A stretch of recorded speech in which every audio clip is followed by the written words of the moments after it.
Hey yo, what's up? It's Alex from Meta My Music, and welcome to episode 3 of the Meta My Music Show, where I have an amazing conversation with Adam Clark, who is an artist, a producer, an all around amazing person in the music industry. And with this kind of series of podcasts, the North Star is really to have a conversation with various people in the industry to unlock their best insights, their stories, their approach to the creative process, and just get to know them better by having an in-depth conversation. But before we jump into the episode, I just wanted to mention that I created a brand new free masterclass called How to Master the 3 Secrets of the Creative Process that will help you create more music, finish radio-ready releases, and help you unlock your inner artist, your inner genius. So if you're interested in checking that out, you can go to metamymusic.com/masterclass or click the link in the description below. I've jam-packed it full of actionable insights over my 10 plus year journey in producing music, mixing music, being an artist in my own right. So once again, you can go to metamymusic.com/masterclass to check out that masterclass if you're interested, of course. And with that said, let's jump into the rest of the episode. All right, welcome to episode 2 or 3, depending how you look at it, of the Meta My Music Show. And I am joined today by the lovely Adam Clark. How's it going, Adam? I love it. I'm doing well. How you doing? I'm doing well, funny enough, I was actually a guest on your podcast a while ago, The Art of the Artist. So definitely check that out. We were talked about the art of communication, correct? Yes. Super vital. That was a really good one. And I'm going to point any non-communicative people to that. Pretty much just on default. Like if people just stop talking to me and like instant on like a DM or something, I'm just like, doop. Here's the art of communication, by the way. Yeah, that was a fun one. No more LA goodbyes.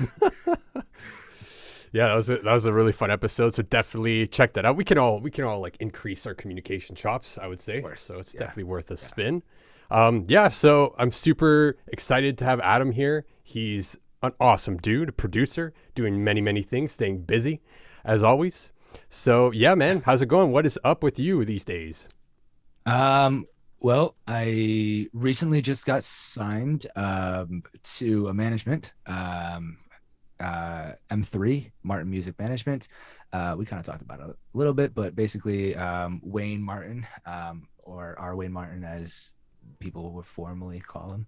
I don't know if that's even true. I really don't know. But he basically, he's been my mentor for the past like year. So we decided to make it official. And when he decided to announce that he was going to do a production roster, I was like, hey, I produce music. I think you know that. I would love to do that. And basically we had a couple serious conversations about it, and it's been awesome. It's honestly only been about like less than 6 months, but it's just been like I've already worked with a celebrity photographer for headshots, which was a really weird circumstance. I am not the kind of person who likes to be in front of a camera, so he's like, move your arm, and I'm like, which one? I don't know what to do with my hand. Yeah, I was like, Ricky Bobby. Yeah, that's fantastic. Wow, how did that feel once it was official, or once that was done? I had a lot of champagne. I'm not gonna lie. Sick.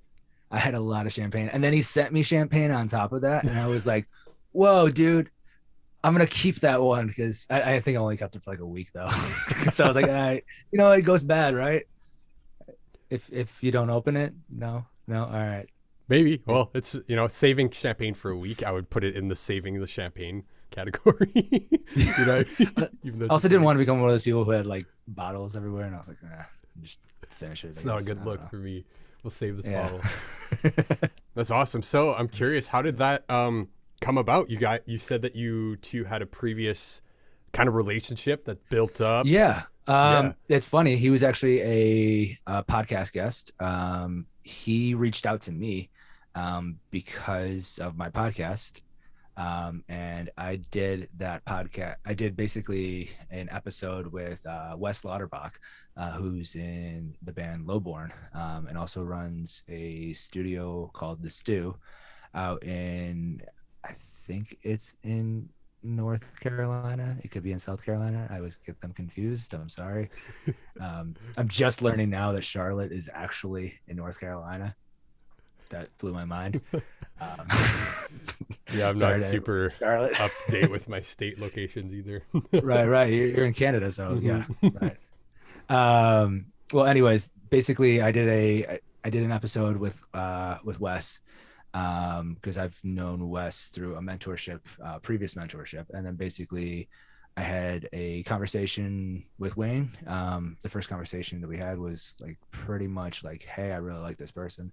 He I was like, at first I literally, like, just because, like, if you see his presence online, um like on his personal Facebook, it's like he's posting memes and all this other stuff. So I was like, all right, I'll just take the call. You never know, right? So I take the call, and then I'm like, wow, like by the end of it, I'm like, I really like this guy. This guy's awesome. Like, he's got such a good like head on shoulders. Then I actually did some research on him because he's going to be a podcast guest. So I was like, I need to do some research so I can like let people know, who he is and all this other stuff. Turns out the guy worked for CBS. He worked with Mariah Carey, worked with Billy Joel. Like, and I'm reading these lists and I'm just like, what the fuck? Who the fuck was I just Yeah, talking like to? what? And then I'm just sitting there just like, all right, this is a lot. So the next time like, we're face to face, like how we are, right? I'm like on Zoom, and I'm like, okay, I'm gonna be very very cautious about what I ask this guy. Um, but I'm like reading it down at the same time, like before I even start. I'm like, is it okay that I mention all these people? He's like, yeah, it's not a big deal. He goes, I just don't post like who I work, who I like, the artists that I don't post my artist roster right now because it's just, I just don't really need to. So I don't really think it should be posted, and it causes more problems than it's actually worth sometimes. And I was like, huh, it's an interesting approach. Interesting. Yeah. I've had a few people be like, that's a weird thing, and I'm like, yeah, but I know who's signed as producers, so it's all good. And it is like I've been working with the guy for like over a year, so I know him very well at this point. It does freak some people out though. It does. It's kind of funny. But basically, we kind of just started talking afterwards, just because I just was like, yeah, I just ended a mentorship that I was in called Dark Label, through Dan Grimmett. Cool. He has a whole like dark label mentorship program for producers, basically coaching them how to like actually like scale their production business. Very cool. Um, so basically, what ends up happening is I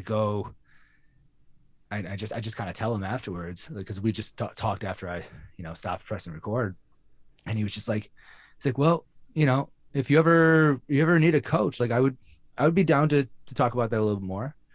And I was like, that'd be great. That'd be great. I honestly, like, someone where you're standing, like that's awesome. Like I really appreciate that. So it was, I'm thinking like, okay, cool. This is like a mentorship coach program. It's gonna be like another 1,000, 2,000, maybe $3,000. Like, okay, whatever, dude. Like, I get it. And then he like emails me like maybe a week or two afterwards. And he's like, so let's start setting up dates. And I was like, oh, sounds great. Sounds great. Like, being like, all right, cool. Like, send me your PayPal Yeah. basically. And he's like, no, this is free. And I'm like, wait, what? What are you He talking about? goes, yeah, I don't pay people I don't do that. And I was like, oh, okay, cool. That's even better. That's easier. All right. So we basically started talking from there. We started talking for a year, and it just was pretty easy. I don't know. It was a natural relationship. It wasn't anything that was like, where there's a price tag attached to it or anything like that. It was just a natural, um, cool relationship where I was just like, this is a dude that I've been talking to for now 2 years. So it's awesome. Totally. That's excuse me. That's it seems like it speaks towards the power of relationship itself. Yeah. Um, and it seems like you two have a typical or a common mentor student approach where It's like the mentor is also receiving something by by guiding somebody who's, maybe 5, 10 years behind, whatever it is. And there's a cool relationship there. So that's really cool. And the fact that you almost stumbled on it, right? You didn't even know who this Yeah, person it's was. It's funny how life works, right? You can't really plan for that kind of stuff. It just like naturally progresses. And then once it happens, then you just kind of go with it, right? that's why I kind of look at it as like, I have artists all the time asking me like, oh man, I need a manager. I need a manager. Like, and so bad they say that, right? And sometimes they do, like sometimes they really do, because they've got a lot of shit going on and like it makes sense. And like there actually is revenue coming in, but like other times there is anything like that. And I'm like, you're not even paying yourself with your music. That you don't need a you really don't need one at that level. You really don't. You could probably handle it yourself, or you could like literally hire somebody to do that, to act as a manager, but you don't need someone literally trying to get you deals and shit. Like that's Right. just you don't need that right now. If you haven't developed that kind of business within your music, because that's what it is. It's a business at the end of the day. So basically, it's just something that I've kind of noticed with that. It's like it should be pretty like kind of just a relationship that kind of just blooms out of nothing. Um, it shouldn't be like, I didn't search for somebody the first call. You know what I mean? Like I didn't even know what he did. I didn't even know who he was. I was just like, whatever. Mm-hmm. And like, I think that's why it's like it is a cool relationship for that reason. Yeah, totally. Like in my personal experience in life, it's almost like the sweetest things that happen tend to happen in that way, right? It's almost like a Yeah. synchronicity. Like you could have never Yeah. Yeah. planned for that. And one thing I want to speak to is that before that, you were actively investing in yourself, right? You said you had multiple mentors, you were doing Yeah. coaching courses, so you were like in the state of I want to grow, I want to expand, I want to learn more, I want to better my Yeah. craft. And like Yeah. that Pretty much. energy, yeah, it kind of sorry, it translates, right? I was just gonna say, yeah, pretty much like from the point that I was going to become a producer, I was like, yeah, I gotta be like pushing. I still do that. Like like you pay a manager 20%. Like I don't know if anybody knows that, but like that's a standard deal. It's like you're paying them 20% of your income. So like be prepared for that. Like that sucks. Everybody looks at it like, oh yeah, it's so cool, and I'm like, no, it's terrible. Depends how you look It's at it, like right? that's 20%. Like you don't want that shit. Like you don't want that out of your pocket. Like that's not fun. Um, no, he's really cool about it. But like it's also like, but when it comes down to the kind of the philosophy behind all of it is though, like from even when you're first starting, is like you have to be investing into yourself. Like I remember doing Pure Mix, you know what I mean? Like puremix.net. Totally. Like that's how I first started learning anything about sound design, production, mixing, mastering, whatever. Literally DAW, like how to do what a DAW was. Like I learned that literally from that. And I had like a busted down little like Apple MacBook Pro that was like from like 2009, and it was like literally like you could hear it, like The you could fan, hear yeah. hear the fucking fan going. Classic. Like it was so bad. It used to crash every like 15 minutes, but I was literally like that's how I would learn. I would learn off of that. Eventually invested into buying my own computer. And I was like, all right, cool. Now I have a computer. And then I was like investing into, you that's what you do. Like all of this, like no one handed this shit to me. And like that's what it's supposed to be, even as an artist, even as, as a producer, as an artist, whatever, within the industry, like, even as a manager, like nobody hands you your first fucking job. I don't know if I can swear in here. Sorry. You can do what Um, you like, my friend. okay, cool. Um, Nobody hands you your first job. And like, um, that's a big thing. It's like you have to kind of make those things happen for yourself. Like I think that principle matters no matter what level you're at. If you're just starting out, you're at where I am, where you are, or if you are like, I know buddies of mine who like they got crazy plaques and Grammys and shit like that. They're still doing, it's the same principle no matter what. It Yeah, just it's is. it's that like constant growth, and I've always felt that with like the best artists and people in general is like they're Yeah. always wanting to learn and grow, and they Yeah. always have that attitude, right? And like you're destined for some sort of success if you have that attitude, right? Because even after you make a major accomplishment or if you come up against an obstacle, if you have that mindset of like, okay, how can we work around this? How can I grow to expand around these things? Speaks a lot to a person, right?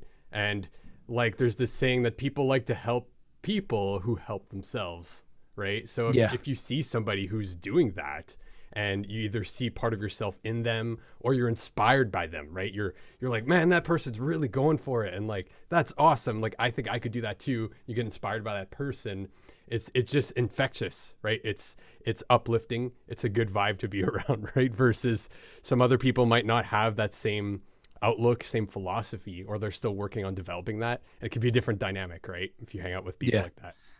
It's funny. The artists that I work with that I have to completely always like talk to about, I have to talk to them about like, hey, like you are like I have to remind them of how far they've come. I'm like, do you remember last year you weren't maybe making any money off of music, or like you didn't have a busy schedule, or like no one actually cared at all about what you did, and now you have radio play, or now you have like, and I have to like talk to them about that. Like now you have like a full show schedule, like, and you're actually living off of it. Like you're doing very well. Like, do you not get it? They're like, yeah, you're right, you're right. Yeah, I mean, that's like the downfall though of it, is like that growth mindset. Like you also have to like look back and you realize to be like, all right, cool. Like I I am doing well, like even though I have new problems. And it's like because you're gonna have problems no matter what, though, you know. 100%. Yeah, every problem solved is a bunch of new ones. Yep. Yeah. Yeah, that's really interesting. Um, yeah, because I fall into that trap many times where it's almost like the ambition becomes too much. It's like too much. You get hard on yourself. You start saying you're not good enough, or like you diminish what you already have, right? And that's not a great place. That would be like the opposite of the good side of a growth mindset for sure. Yeah, yeah. I mean, that's something I think is just it's really important. Especially, you know, I can't really say other industries because I don't really know too much, but like in music, it's very important. I think all the greats have that. I think like people like Dave Schuler is one of the people I think of like automatically because he's been somebody who has just been around in my career. It's just this it's a producer, and he's been producer, also film scorer, also like he's got so many things going on. I mean, like, and that's just testament. That's what I mean, though. It's like he's just one of those people who's just like is just crazy. And I always look up to him. Because I'm always like a little bro almost. Like, sometimes I'm like, dude, like that's so cool. It's so I want cool. to do that. Like I'm like I want to do that. Like and I'm like all the time. He's just and that's that. I think that's why he's like he's done so well. Like is like that kind of stuff. It's having that like all right, cool. I did that. Now what's next? Yeah, And I think you gotta want that. totally. Yeah, you definitely like to create anything in the music industry, in Yeah. any form, whether you're an artist, producer, freelancer, mixing engineer, online business, like whatever it is, you really have to want it. Like, there's no way you're gonna get to where you want without having that passion behind it. Because everyone I've met who has done something significant in music is like 100% in. They're going Yeah. for it. Absolutely. Yeah, it's really cool. Cool. Well, I'd love to hear more about how you got into all this, right? Like the background as to what led to this point, right? You got this awesome signing deal. You've been working with mentors. You have a bunch of artist friends. You're producing stuff, all this amazing Yeah. stuff. Could you tell me a story about how did you get into making music in the first place? Like, where did this start? So it all started at a sixth grade talent show. I mean, I'm just joking. I was like, wow, Alliance, New this guy's York. ready. No, I'm literally no, yeah, I have it right on my screen right here. I'm just reading. No, I'm just joking. um, It's gonna be a 3-hour epilogue. Here we go. Got this No, I'm ready. just joking. You ever run into people like that though? I'm sorry. Do you ever run into people like that where they're like, I'm gonna tell you every single detail of every single. All right, I'm sorry. Here we go. So basically, I was an artist.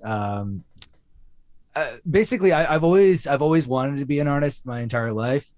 Um, I felt like I should be. So pretty much like in high school, actually it really did happen in that sixth grade. I'll go right from there. Really did happen there. It happened in the sixth grade talent show. I was bullied like no other, all the time. Like I was called crybaby in Lions, New York. Not to give Lions, New York even more shit than it already deserves. Um, I'm over it, I swear to God. And then basically, oh no. You can keep that in there too. I don't really care. But basically, what ended up happening is that was the first time actually people stopped making fun of me and actually started listening. And then I decided I wanted to become an artist. And obviously, in kind of in high school, like you kind of go through that like change. You're like, I can't do it. I can do it. I can't do it. I can do it. I can't do it. You know what I mean? Over and over again. Because like guidance counselors are like, that's not a real job. And you're like, yes, it is. I swear to God, it has to be. Like, because there are people doing People it. are doing it. And they're like, no, you should be a lawyer. And like, I literally actually almost applied to a Man, law school. that's Yeah, one thing I I almost really don't like did. about those counselors. It's Yeah, like, yeah. It was weird. I like changed up every single thing, and then like one day I was like, I quit. And I was just like, I'm going back, and I literally almost dropped out of. Yeah, well, let's keep going. So basically, made fun of all the time. Um, Elementary school, middle school, basically, kind of not made fun of, but just kind of a bad kid. Like I would mock the teachers. Like I actually switched schools and went to like a really small school. There was like only like 6 other kids in my class in like seventh and eighth grade. It was weird too. And then basically like I got really into like churchy music, but I don't really do that anymore. And then but I used to like make fun of I was like a really bad kid and I just used to make fun of it was my like repentance because I used to get made fun of, so I thought everybody else should get made fun of, and that's not how the world works. And I learned that during that time. It's just real fun. And then basically in high school I sort of pseudo started smartening up again, and then basically from there, basically during that time I kind of went on and off again with the music, just because people tell you around that age that like you just can't do it, and they like emotionally just like they tell you actually in sixth grade that you can't do it, but like they don't really know why. But like in high school, they've kind of figured out why. Like, well, 90% of people who do this are gonna fail. And I'm like, well, 90% of people suck. So Oh, I don't know what to tell damn, you. And dropping I don't mean like rhymes. that. No, I don't No, mean no, like no, I that. get what you mean. I just mean like just like 90% of people I meet, I'm like, would rather be back in my studio. Bye. Classic studio Right. mode. Yep. Yeah. Right. So basically, college comes. I actually end up going to college. Because I got in senior year, I got really heavy into music. Started a band. Actually, like got to do some really cool things. We got to open up for Copeland. I don't know if you know. Doesn't ring a bell, but sounds Uh, cool. Daphne Loves Derby. Like a lot of emo bands. Basically, we got to open up for a few of them, and it was really awesome. We got to do some real cool things. We were like we still had to get like stamped, you know what I mean, like because and then like double stamped, triple stamped, because like people were like, yo, these are like 16 to or like 18-year-old kids, like do not let them be idiots, though we were still idiots. And then basically from there I went into college, started a band again, actually dropped out twice. The second time took, and I went to Berkeley College of Music, and I just decided to drop out then. Oh wow. Um, yeah, I'm one of the like 90% that ends up dropping out of that school. Like, yeah, I was like, nah, I'm good. I can't do this. It's a hard school. It's really hard. I'm not gonna lie. Like the fact that I think we would do like 10 classes like a day almost. That's a Like lot. Yeah. it was crazy for college. Like that's a lot. You're supposed to do like four. We were doing like 10. Yeah. Like it was That's just like craziness.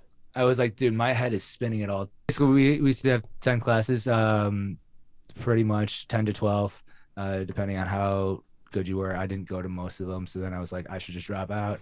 I met a lot of cool people though. Some people like went on to do some crazy, incredible things. Still keep in contact with some of them.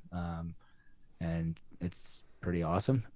It's just cool looking at like that class and being like, wow, some people like actually paid attention and did some things. I was like, I didn't, but good for you guys. That's incredible. Yeah. So basically then after college, after like the second time I dropped out, I kind of hit a rough spot, like a really bad rough spot. A lot of bad things started happening. Basically, like my girlfriend at the time cheated on me with my best friends. Oh no. I lost my dog, and then my uncle passed away, and my grandfather passed away.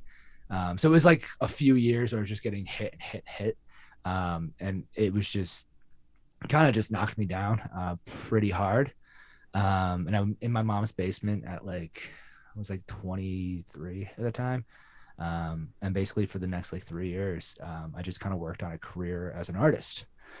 That leads me to the point where I started doing like my actual artistry and started really kind of seeing what it was like to be an artist. And then I got to the point where I was working with David Schuler, as I previously mentioned, and he like had credits with like let's see, Pink, John Legend, Backstreet Boys, Daughtry, and it was just like, yeah, like the year before he was Grammy nominated, and then like I'm flying out to LA to go work with him, and I'm working with him on some stuff, and I'm like expecting we're gonna hit up this like big studio and all this other stuff, and then we're in his second bedroom apartment. I'm like, I just flew to LA for this, dude. Like, why am I here? And we made some of the best shit I've ever made though. Like it was incredible. He pushed me, like he really showed me the ropes. Like I really got like a great, like kind of a great taste of like what it really is to be like to do a great record with like minimal equipment. And I ended up really liking that more than I liked the big studios, and I still do, honestly. I prefer like my situation here where I have like a semi vocal booth and a few preamps and then like just some basic stuff and like an Arrow UAD, you know what I mean? The UAD Arrow, not even the Apollo 1, like the Arrow before they did that, like, which is kind of cool. I think one day that's gonna be worth something, I hope. But basically like I love this kind of style of things. I just think it's like way more intimate and more fun, and that's what it was. It was just like I felt like I actually got to grow as an artist. So basically that happens. I go back to Rochester. So I flew from Rochester, where I'm from, Rochester, New York. Sorry, I'm trying to keep track. So Rochester, New York, flew to LA, worked with him, and then flew back. And then basically from there we ended up I ended up doing like a whole band. Had like a whole light show with the band. It was awesome. Whole backing tracks. Dave actually flew to Rochester, where he's actually from there as well. Cool. And he was like, "Yo, let me help you guys out." Helped us out a little bit, and then eventually the band broke up, and I ended up moving to Ithaca, New York, totally random. And then I took some time away from music, and Ithaca, New York is like this little like place in the middle of fucking nowhere. That's what it feels like. It's literally like, it's like all of New York is like New York City. So New York City is right at the tail end. And then there's like this huge other New York that there is. And like, there's a few cities in New York around there, like smaller cities. And then there's like Ithaca, New York, which is like the middle of the Finger Lakes, and it's like nothing. There's just nothing. There's like a lake, and there's a couple colleges, like Cornell is there, Ithaca College. That's where my girlfriend was going, so that's why we moved there. Um, and I literally had like, there's no real music scene. Like they do Grassroots Festival. That's about it. About it. Like that's the only real thing that's big there. It's like once a year, I think. It's like just one festival, and it's not even in Ithaca. It's actually outside of Ithaca, so it's like actually not even in it. But it's a really incredible place. Like I'm never gonna shit on that place. That place was incredible. It really taught me a lot. And I had kind of a character moment in those 3 years that I lived there. And I got to really slow down and kind of realized, hey, I hate being an artist. I always hated it. It's hard. It's way too hard. It's terrible. Like it doesn't make me actually like music. Like that, and that's how I felt. Um, like there was so much political stuff. I'm not the greatest like communicator. Like I'm not that kind of person. Um, and it just brought up a lot of things that I just really didn't like. Um, so I started producing. I still had Logic. Actually, I got a hacked version of Logic. I do have it now, but I had a hacked version of Logic. I thought I actually got it. No, um, I had. I used to have it in Berkeley because they give you those things on the computer and all of those stuff. But I broke that computer. But I had like an old one my mom had that she gave me. So I hacked it. I ripped a copy of Logic, and it worked. And basically, I ended up kind of producing off of that, and all of a sudden, I'm just kind of all this. I don't know what happened, but I felt like I went in a tunnel one day, and like then I like lifted my head every once in a while, and I was like, "Yo, everything's different." And then I ended up moving to Nashville. I ended up going full time in Nashville, just because I just started to really like it there.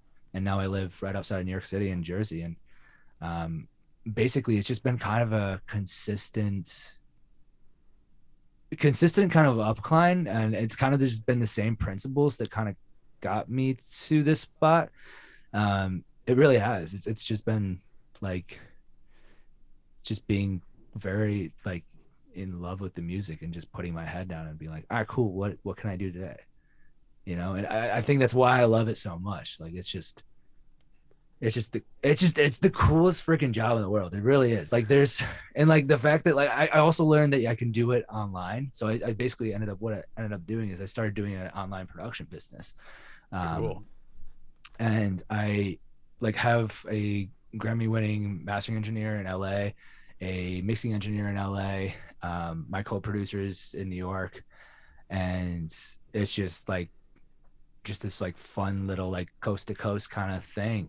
But we take on clients literally everywhere. We have clients in Australia, Norway, the UK, Texas, LA, San Francisco, just both of the Carolinas. That's why I never know which ones where we're actually in. Just kind of everywhere. And it's New York as well. And it's just awesome. Honestly, it's the coolest place in the world. I mean, it's the coolest like thing in the world, because it's like all of a sudden I'm just like, where am I going to be today? All right, cool. I'm going to be talking to somebody on this and doing this. And I'm producing, like I'm doing a bunch of cinematic stuff with Andrew Jocelyn right now, who worked with Kesha. And it's just like this cool little environment that's just kind of been on this screen. You know what I mean? Yeah. Like it's just it's weird, but it's awesome. And it's just been kind of a cool little like 6-year-old or 6th grade talent show all the way to here. It's just been a weird ride, but it's been awesome. It's been very cool. Sounds like a really, really cool journey. And I can speak to the weirdness and epic awesomeness of like working online with music and other musicians and producers in some way. Yeah. It's just, it's amazing. Like I can't, like you said, it's so badass. It's so cool to be part of this. There's a couple things actually I'd love to open up even deeper. Is before in 6th grade, before the talent show, like oh no what oh no wait, what? Past that. I thought we were way past that. I would have to call my therapist. Oh no, this podcast episode is going deep.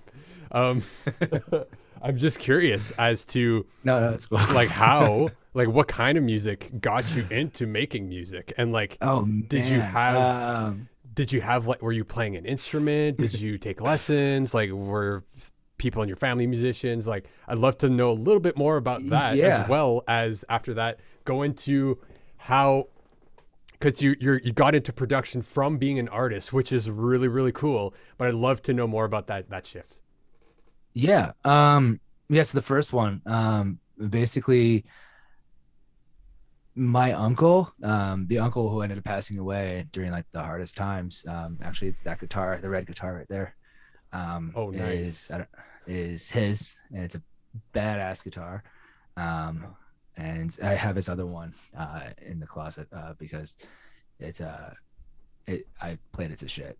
Basically, because during my artist days, I played it all the time, and I beat it to shit.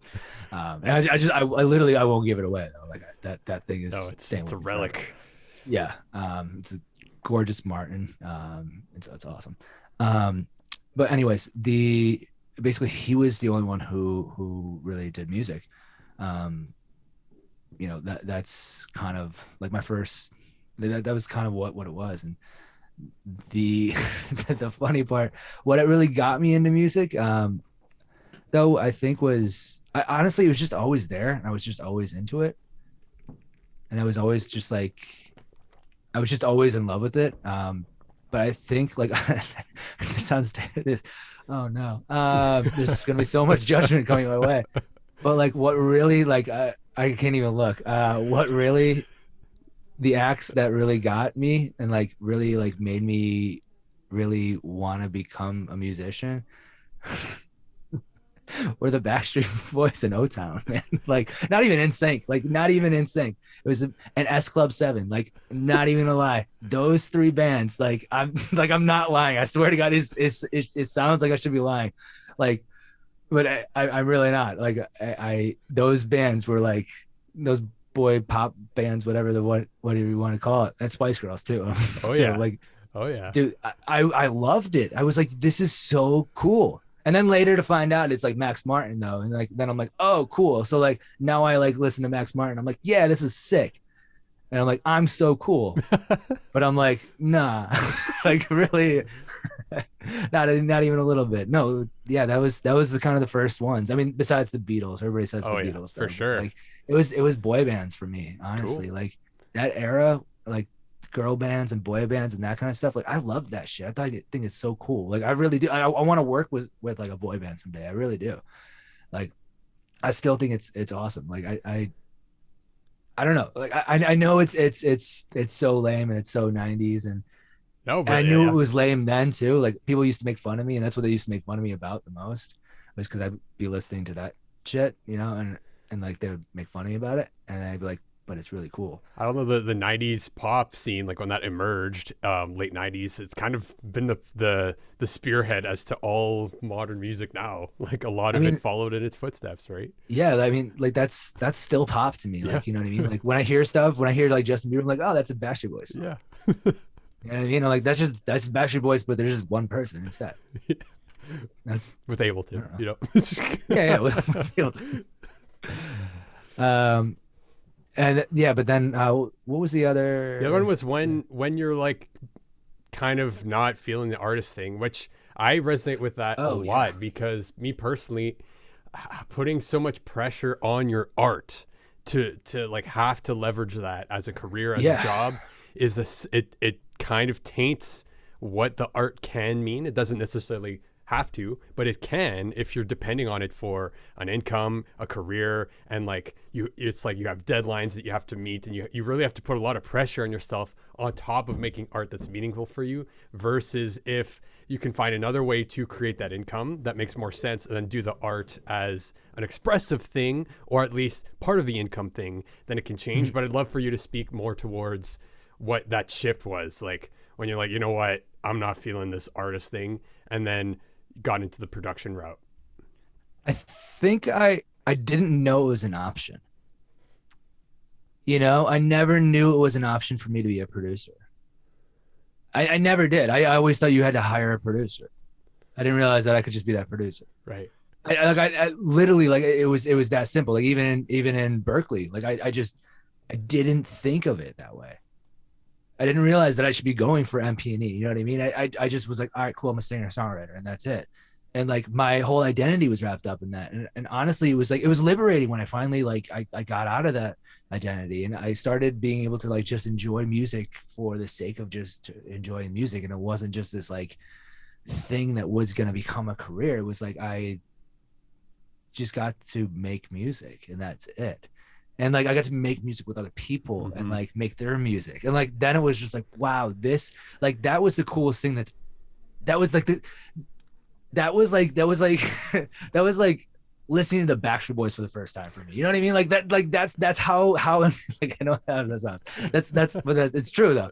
Like that's how incredible it was for me though. It was just like wow, like working with an artist for the first time. And like the artist that I not to throw shade at those artists, but they weren't like the greatest, like magnificent artists that I've ever worked with, but they were still good.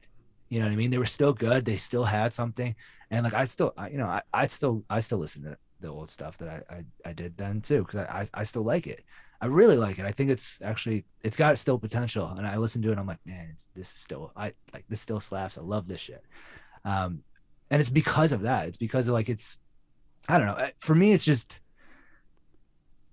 I didn't know that like I didn't have to be the artist to make music. And I think like once I realized, oh shit, you can just make music. Like you don't have to be the lead person or like you know what I mean? Like that was always a thing. Is like I was always the lead because I was the person who could sing. Mm-hmm. So that's where everybody put me. And I was like, all right, cool. So that's what I'm gonna be. And then I come to realize like I can sing just the demo version and then just send it to somebody. And I was Totally. like, shit, you mean I don't have to be the person that everybody looks at? That's so much better because I hated dude, I used to like freeze up at shows. I hated them. That's a lot. I hated them. Like dude, honestly, I used to drink so much after a show because I'd feel like I would be terrified. It was like the only thing I could do. I was like, that's the only thing I could really do. It's just get out of myself somehow. And that obviously leads to some really bad things. Um, so it's just when I finally figured out that I could be a producer, that was like, oh, you mean I don't have to, be the artist anymore? And that was just like, Yeah, it expands the possibilities of because there's yeah, so many combinations, especially coming from being an artist, being a singer, being in a band. yeah. You have all these different experiences and perspectives on what it is to make music, write music, produce it. And then when you get into production, now it's like those combination of skills now is super versatile, right? Like Oh, it helps so much. you could Yeah. be producing for other people. You could be ghostwriting. You could be helping other people's compositions come more to life. You could just be taking the production role, or you could even take somebody who just has like a voice memo and you can help them create something, right? So Well, it's it's just like, crazy. you also know what goes on. And like, that's the best part. I like, I don't see any of this as like, as bad. I see it all as like I'm really glad I went this route. Literally because like I have artists who come to me and they're like, you know what I'm going to think before I think it. I've literally had artists tell me that like I didn't even know I was thinking this, Psychic. and I was like, I've been through a lot of shit. I've seen it. I've I been know there. exactly where you are in your career. Like I know exactly what you have to do to get where you have to go. Like, and the higher I climb, I'm like, oh, cool. Like I know where you're going. Like, and that's the kind of the cool, I guess, parallel of it is like, because I did that route and I took it so seriously and I did get to go to that, statue where I'm doing festivals and shit like that and like playing sold out shows and be like, whoa, this is fucking nuts. And also having a panic attack before getting on stage and just wanting to be for it to be over. uh, it was just, it was, it's just helped so much. I feel like, and it makes, it just, I don't know. There's something that happens when you're like recording somebody in a vocal session and you can like almost read their mind. You know what I mean? Mm-hmm. And you're like, no, I need you to do it this way. You're like, but I have this mental block. And they're like, yeah, fuck that mental block.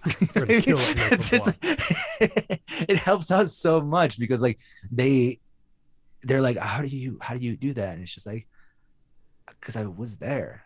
I did that and somebody did that for me. And I just it's a I don't know. I always kind of see it as like if I like I'm always very thankful for like the producers who like kind of took me under their wing and was like, yo, this is what an EQ is. This is what a blah blah blah is. Cause I'm like, without them, like so like I try to do the same thing even in my even if they're not even like with my artists, even if they're not actually even interested. I'm like, I'll explain to you how to did this. You know what I mean? Yeah, totally. Yeah, share the Just knowledge.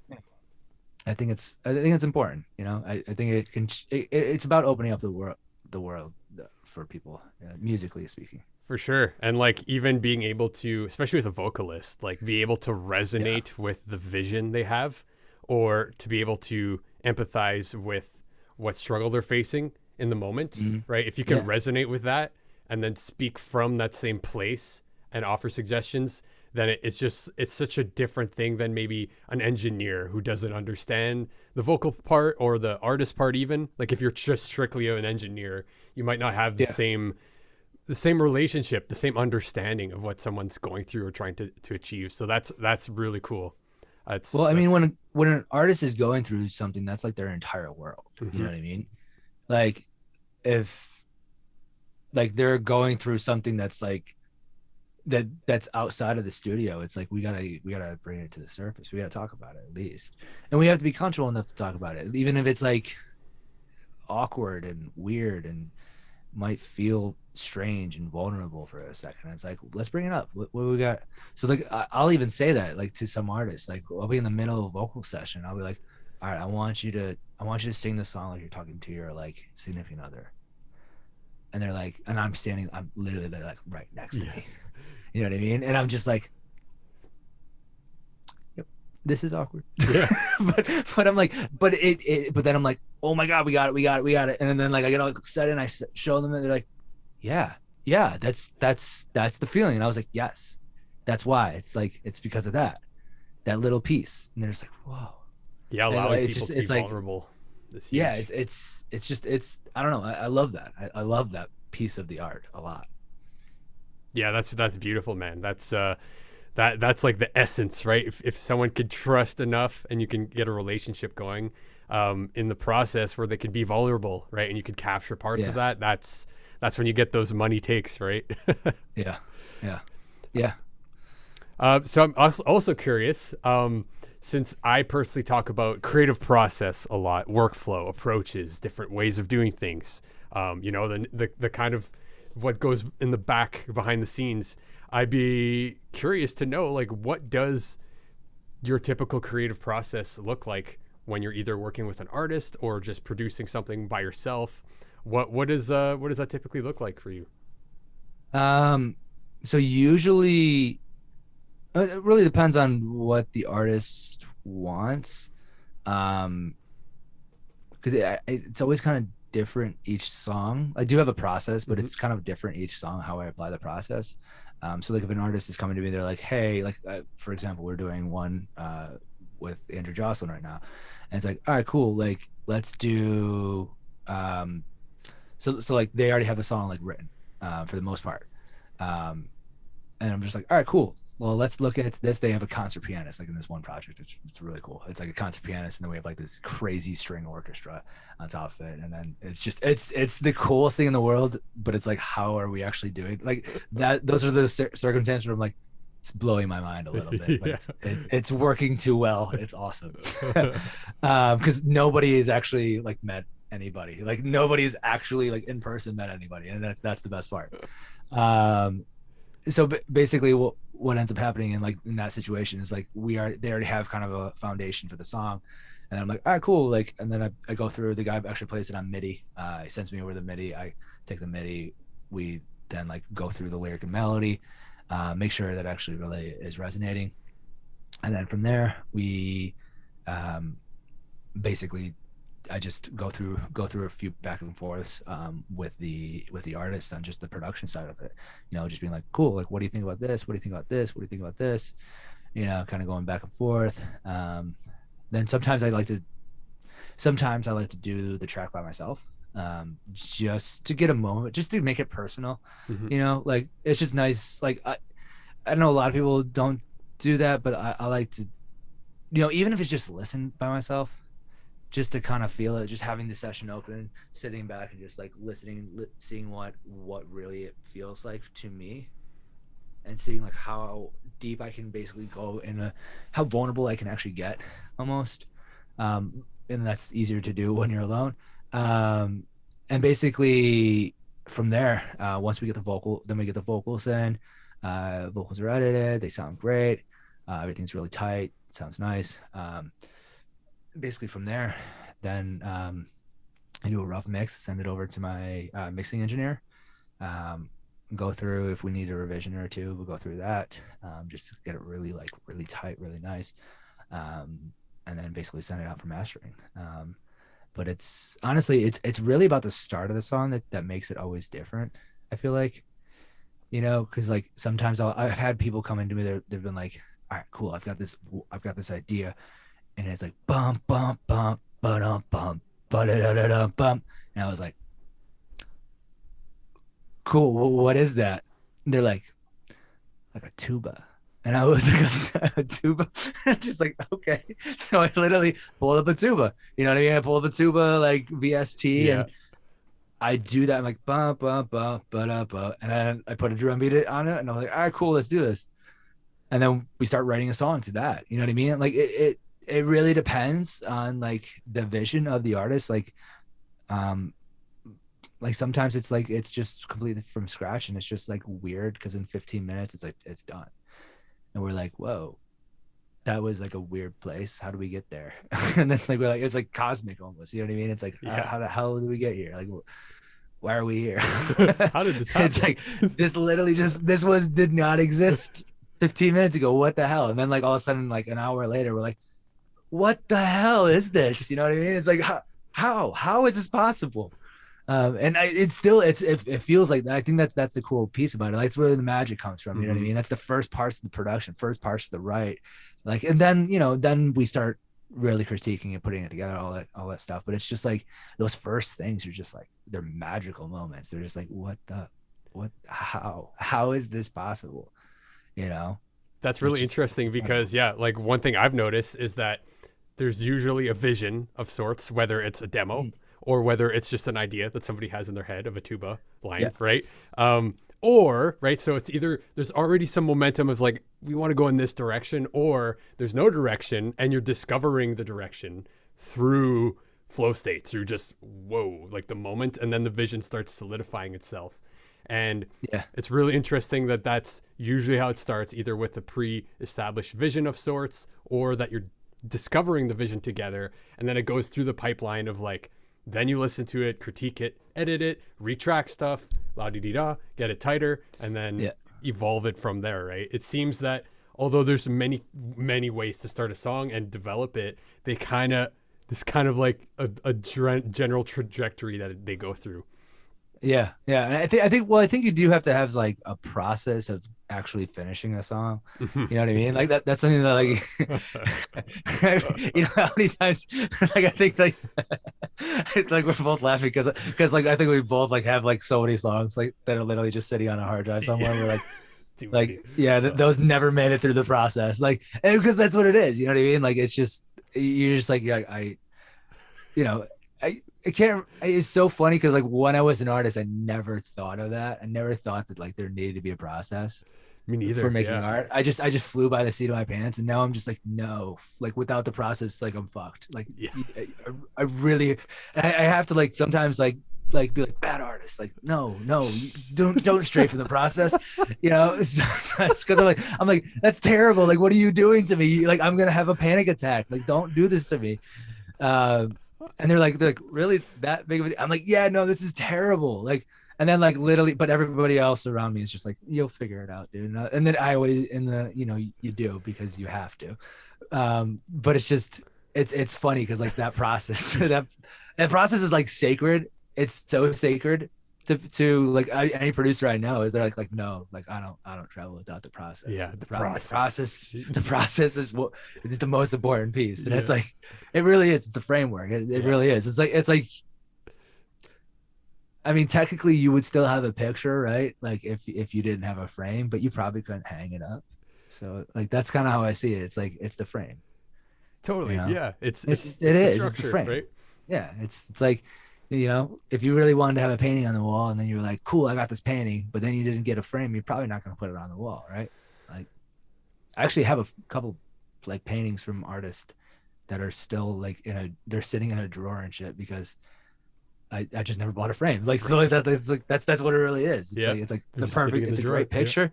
I just I was like, oh shit, I always forget, and I like look at open up the drawer, and I'm like, god damn it, that picture's still in there. Yeah, it's funny you say that because, like, as a metaphor, sometimes the finishing process is as simple as a frame. Sometimes it's Yeah, crazy. yeah, Sometimes it takes a lot more to finalize something, but sometimes it's easy. But it's like yeah, finishing something. Like the final parts of the process is a skill set in its own. Like when to call something finished, when to be like, all right, this is serving the purpose of the track. This is done. Like we're moving on to mastering or whatever it is. That's like a muscle you got to train, right? Because if you never get to there, then you don't know how it feels like to finish something, and then you struggle to finish stuff. I've met a lot of yeah. producers and artists who are stuck in the in the first processes, the first Yeah, and stages. they're like, I don't know how to finish. I've actually talked to I'm mentoring somebody right now for that, and I'm just production mentoring, and I'm just like that's what it is though. It's like that's what we you know like that's what I'm really showing him, and I'm like, and he's like, we talk about basically the same stuff all the time, and I'm like, yeah, because you haven't nailed it yet. Yeah, So once you nail it, we'll stop talking fundamentals. about it. I was like, that stuff is really really important, and he's like he'll put the whole track together, right? And but it'll be like the bass is here, here, and here, and here, and then like the drums are like spread across, and I'm like, I'm so lost. And then I'll literally spend like 30 minutes like, hold on, dude, what are you doing in this track? Like going through this entire track, like, why are you not setting it up this way? Like, why aren't you setting up drums, bass, yada yada yada, right? Like, why is that not a thing? Like, you can't really gauge the relationship between the two. You know what I mean? Like you get Hmm. like so sorry, I'm nerding out a little bit, but like No, please do. that's literally what it is though. It's like if you don't have the framework of like of like how you do things, and then like a lot of people like they want to reinvent the wheel, but they don't know how to make a wheel, you know? Right, like you And need a it's wheel to start from to right. be able to reinvent it, right? They're like, I'm gonna make an octagon. You're like, cool, but that might not work, right? Right. Because It's like even a to make an wheel would octagon, you work. probably not need to know what a circle is first. Right. It's like exactly.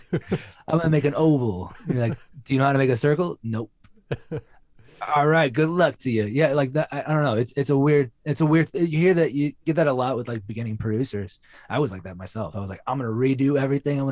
I was stubborn as all freaking hell too about that stuff. And then eventually I was like, I can make Oh, better music if I actually had a frame. If I had like a framework of how I do this. And yeah. now I like got. Then you get really comfortable in your framework, and you're like, ooh, now I can be really creative and go and like break the rules that Hmm. I've already established for myself. And that's because you already know the rules. You know how to make a circle. Right. And it's Yeah. like cool. That's Yeah. really cool. It's interesting because I feel that like in the beginning I was the same way. I was an artist and just what seat of your pants, right? You're just hoping that something will get finished and you'll make something good. But Yeah. over time in the production world, you start realizing the framework, the process can actually expand your creativity and finish projects, get it past the Yeah. finish line. But one thing that I've noticed over time is that the more you learn about production and how the whole thing comes together, the more that decisions kind of exponentially accumulate over time, right? Because for example, in the thing you shared there, organizing your session, right? Well, if your session is organized and you follow something that you've worked out where all of your things are typically in the same place, you know where your effects are, you know what colors are what. Now when you get Mhm. into editing, mixing, everything is going to be split decision where I know where my drums are. Oh Oh, my I know where god, this is, right? dude! How many times do you like produce something you're not even like actually paying attention? You're in flow state, right? And that's the It's whole so thing. weird, and like all of a sudden you're like been 15 minutes. Or 15:30 or like an hour minute, minutes have gone by, whatever. And like, you're like, uh, I'm done. Like you arrived there. You're like, how the fuck did I get here? Like but I knew what I wanted to sound like. That's what I was going through. And you're like, and you're like doing that kind of stuff. And you're like, all right, cool. I'm gonna go take lunch and try to figure out something else to do today. And it's like, wait, how did I get here? Like what? And it's so weird. I was actually just talking with my manager about this. It's just like, as you do it more, as you get like more comfortable within like the process, and like you get the framework down, that kind of stuff. You just get really, really, really good at it. And like, then it's just about like, it's a numbers game at that point. It's just like, how many times can I do this? Like it's basically like, and then, but you're so fast at it that like, sorry, I'm like trying not to seize. But then you get So fast, so fast at it that you're trying not to sneeze. You get so fast at it that basically like, you're just like, oh, cool. Like, I'm just going to listen to this for like 15 minutes just to make sure, just to check, because you're just like, I don't know. I'm running into this weird pattern now where I'm like, I'm getting stuff done faster than I usually did. And it's freaking me out. It's like what used to take me 2 hours takes me an hour. What used to take me an hour takes me 15 minutes. It's like, this is weird. Like you just get so accustomed, like, I guess, to your tools in front of you, that you like know what you're doing. And you're just like, yeah. Yeah. You're just like, cool, track is made. Even the process itself, like when the process is so familiar, it's almost like it goes into your back brain, right? And then like anything, once you know it like the back of your hand, you don't have to think about it. You don't have to consciously think about the process. It just happens.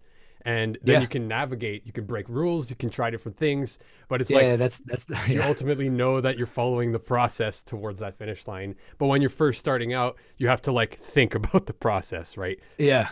Actively. Right. So it's really interesting. Like, this is my drum bus. This is like what that looks like. This is what this looks like. Like it's like, so I'm gonna do guitars here and here. I'm gonna do this like panning thing on this guitar because like I would always do that.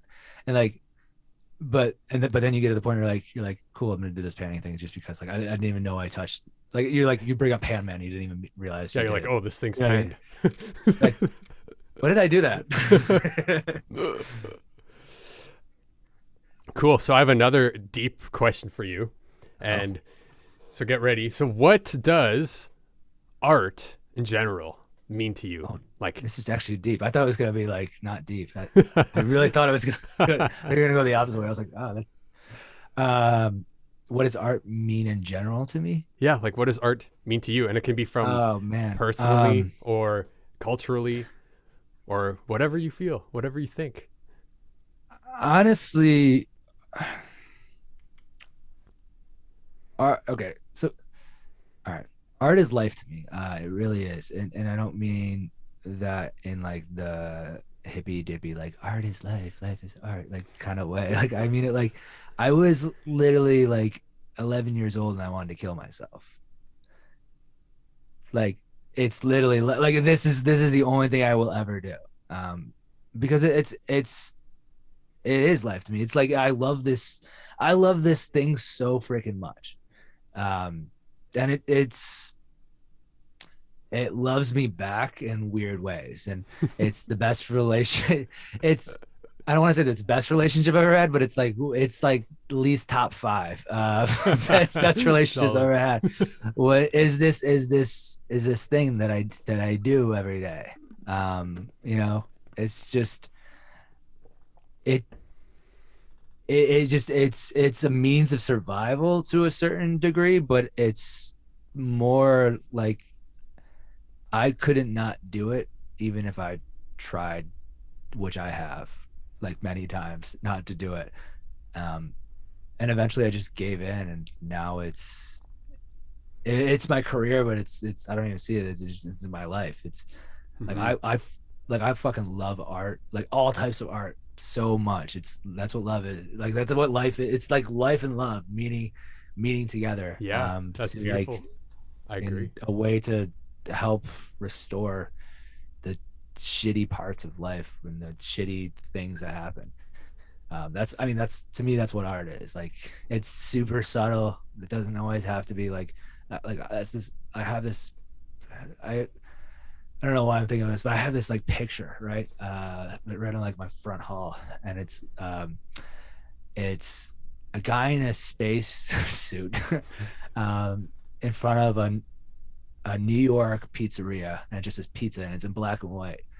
And I love that photo so much, because it's like, that's what art is to me. It's like just like a means of survival. It's like love, it's curiosity, and it's like just like life in general, and how hilarious that shit is. It's like, why the fuck is that there? That's what art is to me. It's this like funky weird thing that's just, um without it, I don't think it, I don't know. I don't think life is like really worth living without art. It's just not great. It's terrible without it. I don't No, that know. I agree. I agree with you, and you said a lot of beautiful things there. Where, like, it's almost art's almost a lifestyle when you're an artist, right? It's your life. Like, it's not a thing you do. It's part of you, of who you are, which is Yeah, very very awesome. And like it's interesting because, like you said, it takes on many facets of life, right? It's the love, it's the labor, it's the self development, it's the self therapy, right, to help yeah, you grow. And like that in itself is life, right? It's you learning how to grow and spread your wings, so to speak, and become who you are through the means of certain things you're resonating with: music, production, art, anything, right? And wow, that's just super it's well just said. the best view of things, even when it's the worst view of things. You know what I mean? Hmm. Like, you ever seen like a really like I like to go to art museums every once in a while, and like I've seen some like really like disturbing shit, especially in Portland for some reason. In Portland, I went to like the art museum in Portland. Like, they got some really disturbing, weird shit too. They got some really weird shit. Like, there's like stick of butter on the floor at one point, and like I was like, "This is real." Like, that's the big ass stick of butter. I don't even know. I took a picture of it because I was like, I got to take a picture of it and show people this, because no one's gonna ever believe me. But like, it's the best lens to view things through, whether that's sonically or like, through your eyes or whatever, or even, I mean, you can smell art, I guess, too. I don't know, or speak art, whatever. It's the best lens, basically, to kind of view life. To me, like, I think that's kind of what I'm trying to say. Totally. Yeah. It's like the having the perspective of an artist is very much like you're shaping the experience you're having along with a vision, right? Along with something. And it could be super weird. It could be enlightening. But Yeah, it's being able to change the perspective of how you see things, right? And that in itself is like the main mechanism for being able to grow, being able to expand, it's the in coolest thing. anything, which is Yeah. very beautiful. And it's funny. There's this really pertinent question that one of my mentors has asked me, and I think it points towards somebody who's truly an artist. And it's like, how much would I have to pay you for you to stop making music, right? Stop producing, and right, and then you think of that, Okay. and you're like, I don't even know if like I don't even know if there is an amount, right? And then when somebody No. says that, you know that the art is it's more than just a thing they Yeah. do. It's more than just, oh, this is what I do to pay the bills. No, no, no. It's part of me. And you can't take that. Like, you could never pay me enough to stop, right? And Yeah. like those kinds of questions are really really interesting to get to the root of, like, whoa, what is art then, if it's not just a career, right? Yeah, that's, I mean, like, I feel like that's how you really know your value. You know what I mean? It's like when somebody's like, what do I have to pay you to stop? You're like, oh, you can't. You can't buy Like, this. I don't know. Like, what do I gotta pay you to shut the fuck up? Like, match that and then don't pay me. All right. uh, That's that's awesome. Um, yeah, I have a couple other questions here. So this is kind of like, if you were speaking to yourself in the past, um, what would be some of the biggest struggles that you faced on your journey? um you mean like what kind of advice would I give? Yeah, like, yeah, if there's something specific you know, like, was a click moment, or something you Yeah. realized that was like, oh man, like you could have realized this earlier, or if I would have realized this earlier, it could have changed things, stuff like that. Um, Not necessarily a moment, but like I have like one. It's kind of a quote that actually I say to myself every single day because I do like a whole vision map and all that other stuff as well because I'm nerdy and like to track stuff and stuff like that. I don't know. I'm obsessed with like growing to the point where I'm like I have a vision map and affirmations and all that other stuff. Yeah, Like me too. whatever. It We're like, is what yeah. it is. It is woohoo. I know. I'm okay with it. But the one of the quotes on there is from this guy named Stephen Bartlett, who wrote the book Happy Sexy Millionaire. And it's like this, like it's literally not about being a happy, sexy millionaire. That's the pun. You know what I mean? It's literally the opposite of how to, it's basically like how to appreciate life. Because he was a happy, sexy millionaire, but he was not happy. Gotcha. That's like the whole thing. Oh, but he has this quote called "Respond, don't react." Mm-hmm. And when I was first starting my business, I was the most responsive little piece of shit in the entire world. Like literally, if somebody like said they didn't like so, like if a client was like, "Yo, if they did, the only thing like an artist that I'm working with, if they like would email me back and be like, "Yo, I want revisions," or something like that.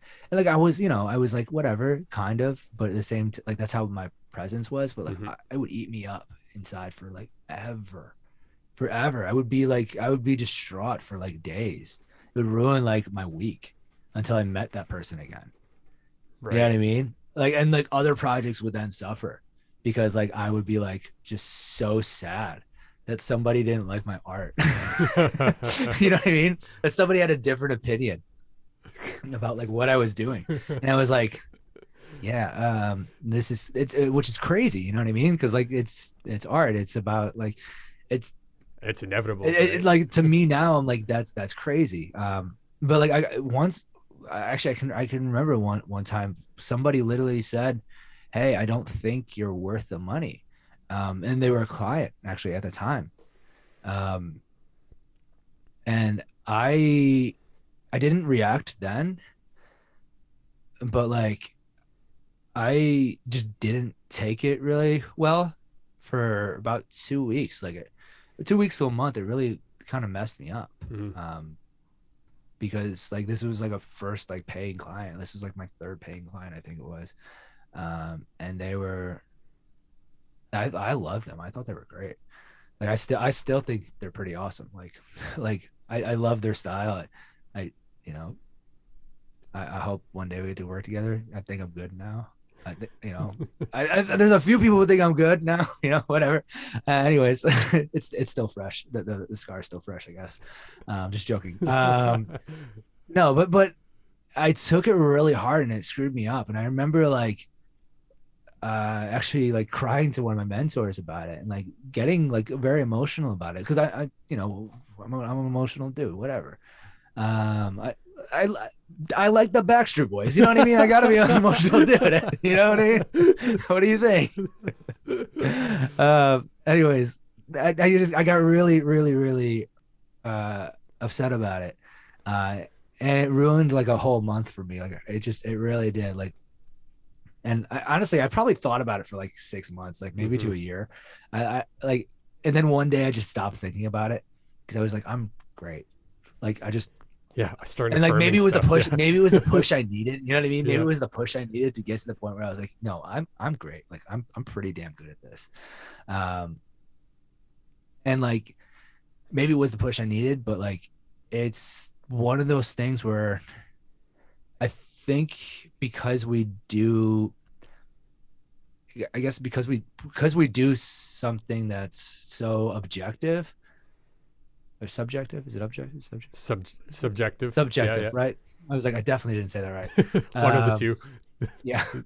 So since we do something that's so subjective, like art, you know what I mean? Like I could love the new Justin Bieber song, you might be like, wow, this is the worst song I've ever heard. Right. And I'd be like, I disagree. And now I think like that's kind of like the problem with the world today. We all know this now. It's like we all have opinions on every single thing. Yeah. To the point where like anybody who has a differing opinion, like we're like, oh my God, you are the worst person in the world. You don't like Justin Bieber. Oh And, God. and it's like, that's not what I just don't like this one specific song. That's it, you know? And like, now it's like, it's, you know, I just look at it. I'm just like, that's so dumb. But since we do something that's so subjective, it's like, when it comes down to it, like we're going to have people who actually, who work with us, who don't agree with us Yeah, of and course. don't like our ideas. You almost have to and invite that, right? Yeah. And like, I think that piece of like that quote of like respond, don't react, like don't react on stuff, like Yeah. be proactive, don't be reactive. Some wisdom. I think of like, yeah, it's not mine, but It's I still think some of wisdom like for sure. I think of that kind of stuff, and like whenever I get criticism, that's what it really is. I mean, you can put it as in, you know, you can be like, this is feedback, or this is just an Mhm. idea, or whatever. It's criticism, and it's fine. Like criticism is a good thing. That's Yeah, a great piece of art. Like there has to be conflict in art. There has to be that shit. for Like sure. it has to be that like, oh, I'm gonna prove to myself worth, even though like you're not here and you haven't been here for a fucking year. You know what I mean? Because that makes you better. So I would say like to somebody who's like just starting out on production, songwriting, whatever, um, you're gonna have criticism, like regardless, like no matter what you do, like even if you're like freaking Max Martin and you're just starting out, guess what? Went through criticism. A lot of people don't like the Bastard Boys. I don't know what to tell you. I had to come to terms with that as well.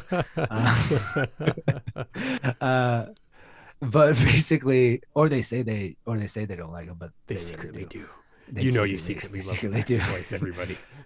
Because I want it. Oh, I know that's O-Town, but I love that. I love that band. Such a great band. So underrated. Anyways, basically though, like when it comes down to it, you're gonna have people who just don't like what you do, like no matter what. 100%. Um, Yeah. and the criticism, like that's kind of yours to do what you want with it, but like the worst thing you can do is react to it. You know, like you can respond to it, like in the way that you respond to it, like is different for everybody. Like some people might be like, nah, fuck that person, that's it. You know what I mean? They're totally cool. Mhm. They're totally, I'm not that kind of person. I have to fester on it for like months on end. That's why I don't read comments as much anymore on posts and shit like Yeah, that. that's knowing yourself Like too, right? I can't do it. I'm literally like, I got really, really mad at somebody one time on the internet. Actually multiple times, but this was my last time. I was like, nah, because they started following me onto other platforms, and I was like, I got real mad at them, and then I was like, I'm done, Yeah, done like with I'm not this. doing that anymore. I was like, this is a bad idea. Like other people can see this. Like this is a bad idea. Um, and like that was a decision I made too. When it comes down to it, I decided to respond. You know, you have to. That's what you have to do. You have to respond to things. So like, and just figure out the way that you respond to things. You know what I mean? Mhm. Like sometimes you're gonna respond to things really shitty. Like sometimes you're gonna be like, wow, I did something really, really terrible. I just told the client to go fuck himself. You know what I mean? You're like, yo, get the fuck out, fuck you. And like you're like, oh shit.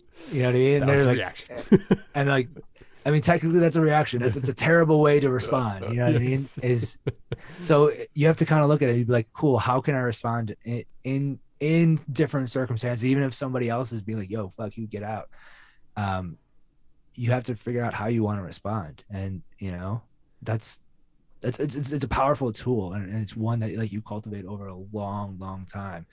So I think when you're first starting out, like you're gonna get it wrong, like you just are multiple times, many, many times. And sometimes it'll fester and haunt you for years. Like the Bastard Boys. God damn it. That's, I had to dig that up, didn't I? But like when it comes down to it, like you're going to get over it, and you're going to be better because of it if you choose to respond and not react. Yeah, 100%. Like, There's a long way to get just there. some Sorry. mad, because like that's even life skills in general. Because if you're constantly reacting to things, right? Like if something happens and then you have this automatic reaction, and then you spin out or you go inwards and you start festering, you're acting essentially like a victim of circumstance, right? Yeah. Because circumstances will always happen, right? There will always be things that happen that you And they're mess random too. and Like random, it's and you can't there's control it, right? yeah, like So it's random circumstances happen all the time. It's called like weather. it's yeah, So it's weather, it's life. It's just like a fact of the like matter, and it's yeah. if you have the wherewithal to realize that, okay, if I can not react and respond, which is very much more an active principle, right? It's you're taking a circumstance and you're making a choice. You're not then reacting to a circumstance. You're making a choice with the circumstance to Yeah. respond in a specific way. Just that dynamic is so much more mature because you're realizing that you have the choice to not react to something, right? And in that choice you have power, right? You can now decide how to respond, and that's how you navigate around crazy stuff that might happen, or touchy subjects, whatever it may be. And like, yeah, that's essential if you're going to be working with other people, with clients. If you're an artist and you're going to try to reach out to managers and booking agents Yeah. and all that stuff, like you have to be able My to my navigate. manager tells me a lot. He's like, well, not a lot, but a good amount, enough. He tells me enough times where he goes, "Can you live with it?" And sometimes it's yes, sometimes it's dude, I have to really think about it, and then sometimes it's no. Um, but I think it's really important. It's important to be able to take a step back. It's important to actually look at situations for what they are, and kind of figure it out. I don't know. It took me so long to figure that out. It really did. Like it was the hardest one to do, I think. Like besides even like the process, you know what I mean? Like Hmm. I think like this one was the hardest. Like it's easy to get a process going. Like that was I think that was the easier part. Like the figuring out to how to like respond instead of react all the time. Like that's hard. It's a hard thing to do. It's one I'm not great at it still. Like, I'm still pretty We're all shit works at in it. progress. Yeah, like I have my moments that are like I have to step back and I'm like, I fucked up. I really fucked up.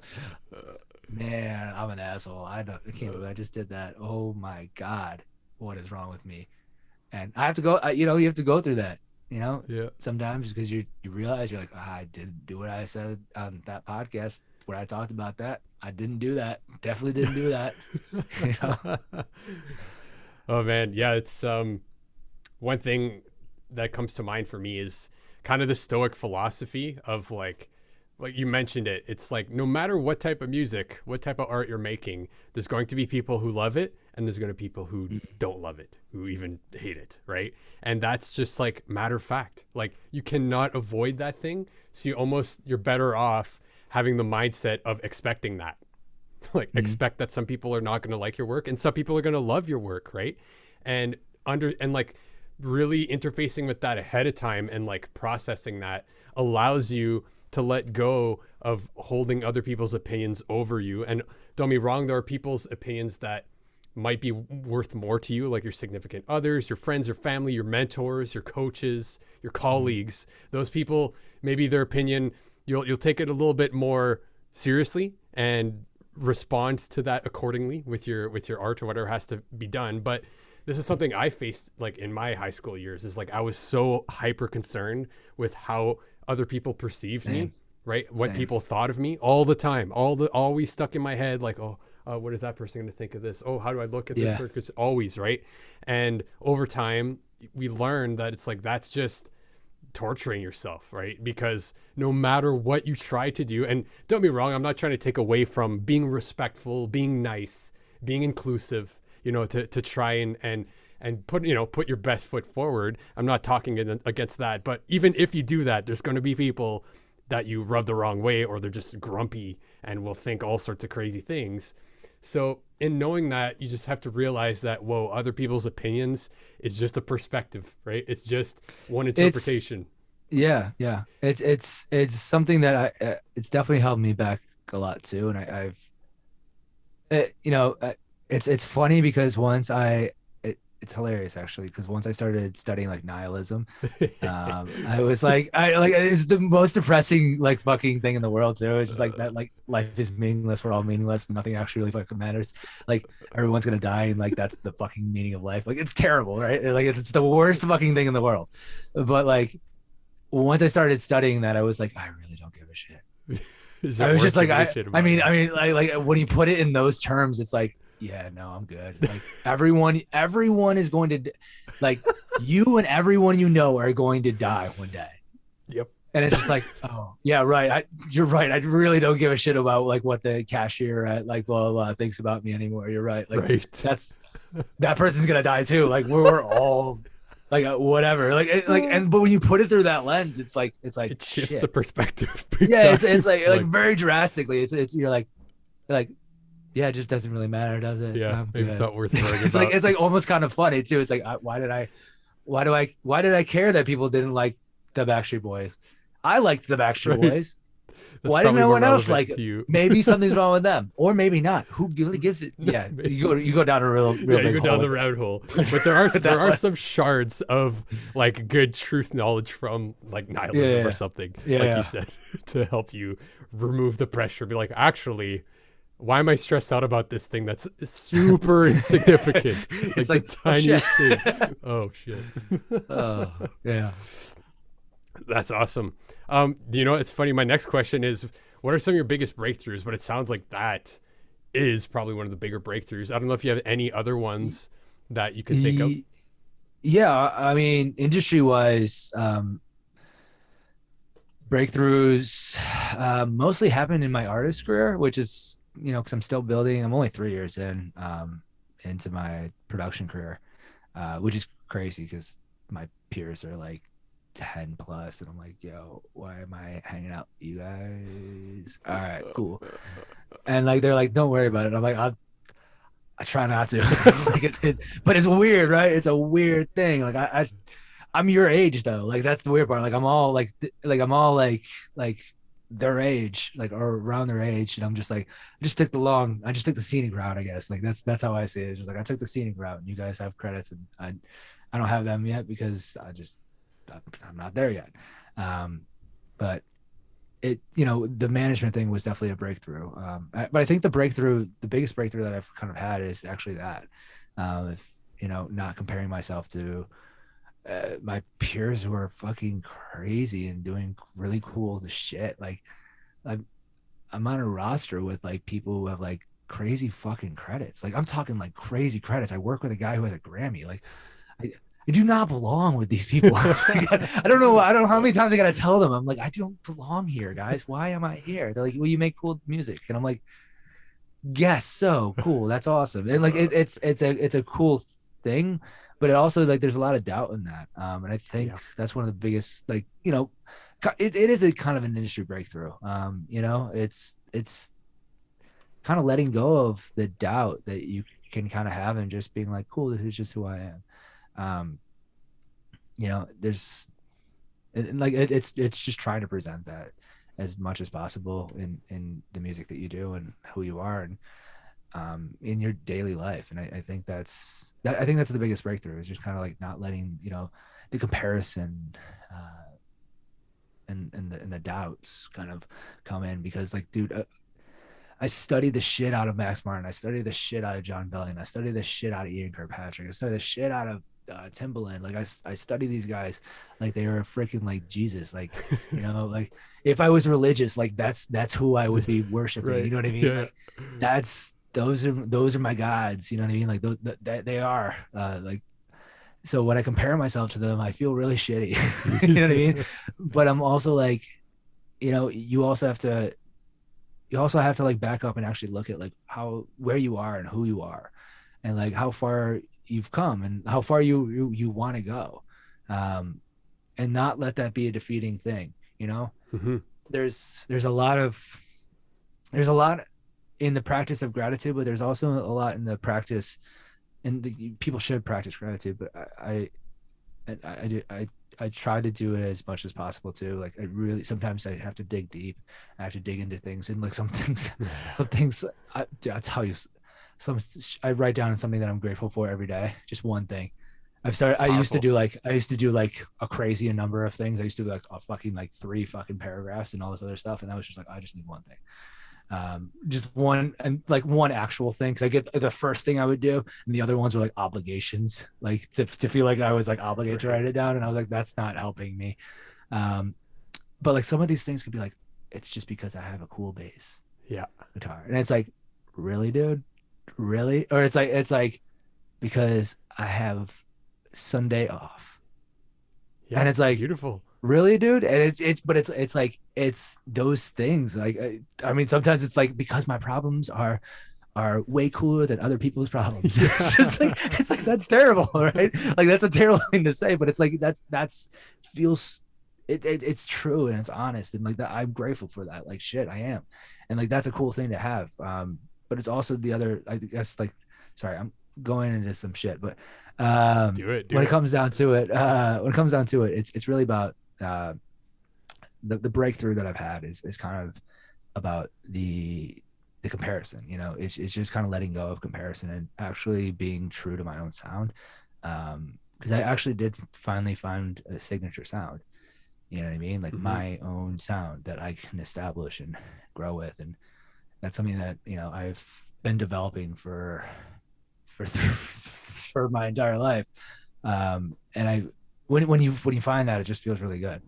And you can take that anywhere. You know what I mean? Like I can take that in any track. Be like, cool. So this track's gonna sound this way. This track's gonna sound this way. I can't take it into country because I just wouldn't want to do that to people. Because sorry. I agree.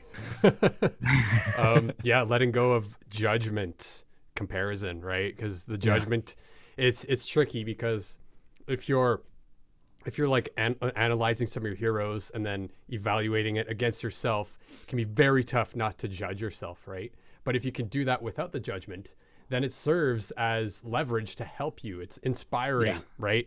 So it's almost like, again, it's just a shift of perspective. It's like looking at Yeah. someone who's on a mountain inspiring to you, or does it depress you and make you want to give up climbing the mountain? Well, I mean, that's the crazy part. If you like look at artists, right? Like, is how many artists do that to themselves on a daily, and then they get all depressed and shit, and they stop doing what is actually working. I Exactly. mean, Right? it happens all the freaking All the time. time. Right? Like it's like a bad record, and like it's a bad, dude. I hate hearing about that. And like it happens all the time, and they're like, yeah, but like it got too expensive. It got too this. It got too this. Like John Bellion doesn't have to pay for studio time. I was like, well, John Bellion also produces his own shit. Do you produce your own shit? No. All right. Well, do you want to start producing your own shit? Right? Maybe. Not really. All right, cool. Then don't compare yourself to John Bellion. Exactly. Exactly. Right? They're Just they're breaking like it they're down. like yeah, they're like Justin Bieber has a crazy $1 million contract. I was like, cool. Justin Bieber also did a cover a day until he got signed, and then also had to go through a lot of shit during his teen years. Do you want those problems? Because you can't have Justin Bieber's career without the other thing. Yeah, for Yeah, sure. Plus, you like, can't have it's way more than one yeah person, right? Like, you he can't have has a Max network Martin's of career people. without going through like the language barrier that he had to go through. You know what I mean? Like you don't get people. They focus so much on like the good shit Yeah, about the end result. yeah, it's crazy because like that's the comparison shit. That's the stuff where you have to really break it down though. Like it's the same thing when people are like, oh, I have a like what do they say? It's like about the one hit wonder. They're like, here's how you make a one hit wonder, and then like all of a sudden, if you look all the way through how to make an actual one hit wonder, it's like years and years and Years like in the it's like making. decades. It's It's just like like decades anything. of like yeah, it's like this is not one hit. This is no such thing as like you just get lucky one day, and that's it. And like a lot of people live their lives that way, and I dude, it's dangerous, especially in the arts. Like it's Yeah, you don't get a career that way. there's a You quote really that says just overnight success is 10 years in the making, right? yeah, Like yeah, for the thing to finally pass the threshold where something amazing happens has been from yeah, 10 years of past yeah. networking growth develop, right? And you don't see that on And I gotta be Instagram. honest. I think it's actually longer. Like I Yeah, really do. like I don't think it's 10 10 years. years I is think 10 short, years is like a right? minimum. You know what I mean? Yeah. I think it's like 10 to 100. You know what I mean? And like 100 hopefully years. you get it within the first 10 or 15, you know, like I really do. I like some things that they're gonna take you a long freaking time. You won't finish them, you know, and that's okay. You know, I think you have to figure out what you actually want in life and just do it. I think I think that was the biggest breakthrough for me. Like honestly, Yeah, um, like that one is what you just said actually right figuring out there, what I like want. Yeah, figuring out what you want, what truly resonates with you in life is yeah, probably one of the bigger. And you kind of had that with when you went from artist focused to producer artist, right? That's more like I want to do things in a different way, something that I actually want to do and don't feel yeah. pressured to do, right? And Honestly, hold on. oh, I thought you were gonna get in the skull. It's like, No, oh, no, no. what's This skull is just happening? holding something. What are we doing? Uh, it's because of this book, The Subtle Art of Not Giving a Fuck. My girlfriend bought me that book. Oh my It's God, amazing. Yep. dude, I read this when I was a cook. Oh I yeah. was living in Ithaca. I was a cook. Oh my God, it changed my life. I like all of a sudden was like, all right, cool. I want to put myself into 10K of debt. I don't give a fuck. People are like, what? That's not what that book means. And I'm like, I don't give a fuck. And I'm just like, I'm gonna do me. Fuck you all. And like end up like literally what, like 5 years later, I'm now a producer living right outside of New York City with a management contract.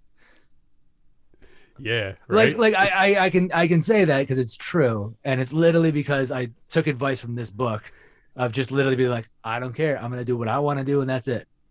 And people were like, all right, You do you, fucking man. go ahead. Right. There literally a lot of people were like, yo, go ahead and destroy your life. Like, fine, whatever. Like when I was doing that, when I decided to switch it all up, they're like, you don't even know music production. I was like, I'm gonna learn. I'm gonna learn. like, and like I was looking back at it, I probably wouldn't make the same decision. Like I'm like that would, I would have said the same thing to me too. That's crazy shit. Like Yeah. nobody does that. Why would you do that? Like, but I just did. I was like, yo, I'm gonna do that. I'm gonna keep doing it and keep doing it until I get where I want to go. And I mean, that's that's what it is. powerful. That's what it's all about. Because yeah, like I don't know, my personal opinion of a lot of how we're taught in school and like our society is very much like follow the path, follow the formula, follow the recipe to be secure and stable.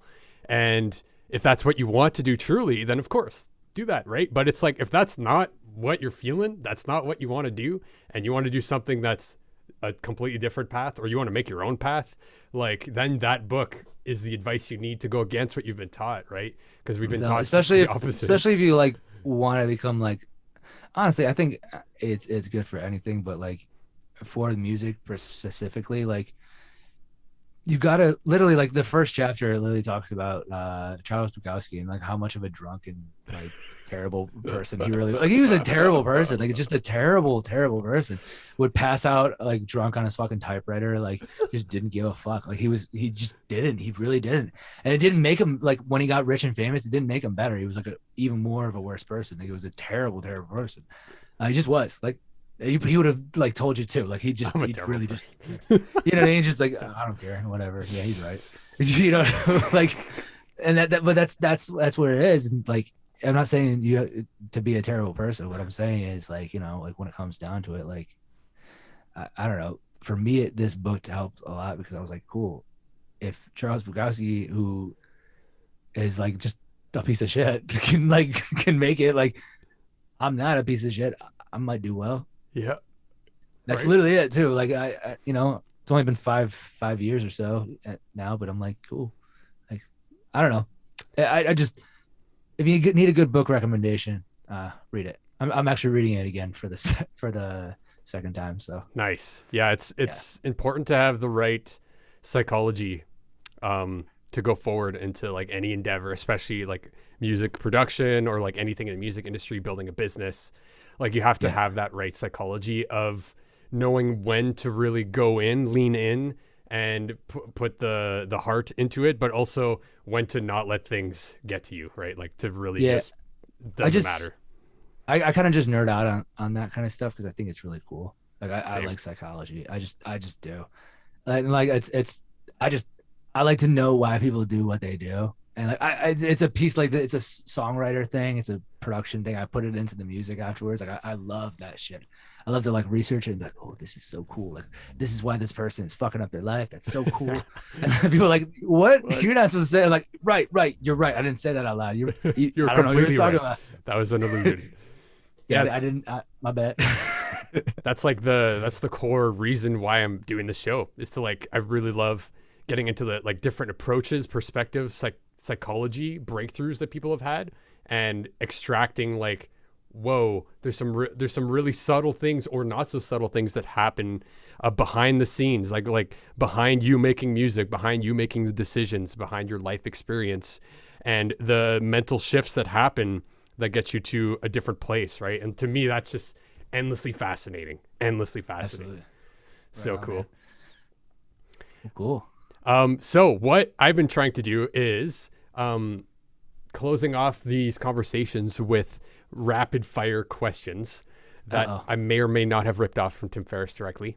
We'll leave that open to interpretation. So are you down to So you did. Okay. go through some of those? Yeah, I'm down. Cool. All right. So let's do it. What would you say is the song or artist? Maybe let's stick with artist. What is the artist you've shared most with other people? Backstreet Boys. It's just all right. Go ahead.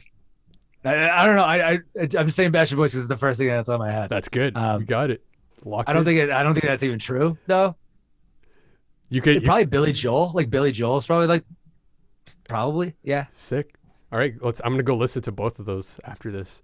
Get a refresh At the same time. at the same time. Live mix. So, what are 1 to 3 books that have greatly influenced your life? You already named one, Subtle Art of Not Giving a Fuck. Yeah. The Richest Man in Babylon. Ooh. And no, I'm not supposed to be thinking. Rich Dad Poor Dad. That's the only one that's like, I don't know why. I think it's really, really good. It's a good book. I've heard it's a good really things. I haven't read that one, but yeah, sick. I think if you want to like kind of change, your like your mind on things, like if you're like, like I grew up poor as shit. Like I'm not poor as shit. I'm not gonna do that to my mom, but I didn't grow up like I was middle class in Lyons, New York, which is not saying much. I'm just gonna put it there. We had a good home. I had a good childhood besides the bullies. All right. Yeah. I'm gonna put that out there. All right, whatever. I'm gonna stop talking. Next question. How has failure or apparent failure led to success? Oh, you can say parent failure. Do you have a favorite failure? Did it say really say parent failure? No, I said no. How has apparent failure? Oh my God, I thought you said parent. I was like, Jesus, dude. It's like, yeah, we're getting real God. deep into psychology. Oh my God. I was like, I don't want to share. All right, cool. Crazy. Oh my God. Bonus question. A failure that it looks like a failure, it feels like a failure, but in hindsight, it's your favorite failure. I'm still going off the other thing. Yeah. Honestly, I failed as an artist, like big time. I really fucking failed, like big time. I failed. I did. I'll admit it. Fuck it. I failed. But it was the best thing for me because like I would hate being like. Can you imagine right now if I was like the size of Justin Bieber right now and I hated what I did? God. Like Oh God. that would suck, right? That would Like suck. that's not fun. And I've always thought about it. I'm like, I'm really glad that I do what I actually love to do. And a lot of people told me not to do it, but I like what I did too, and I think it's fun. So Yeah, there's also a lot to be said. It That helps. without that first step, the next step might not have been possible. Like maybe that Yeah. had to happen for what you're experiencing now to happen, right? yeah, it helped everything. It really did. Sick. Best sub $100 purchase you've recently made. This is fun. What does sub mean? Like under $100. Under $100. Oh fuck.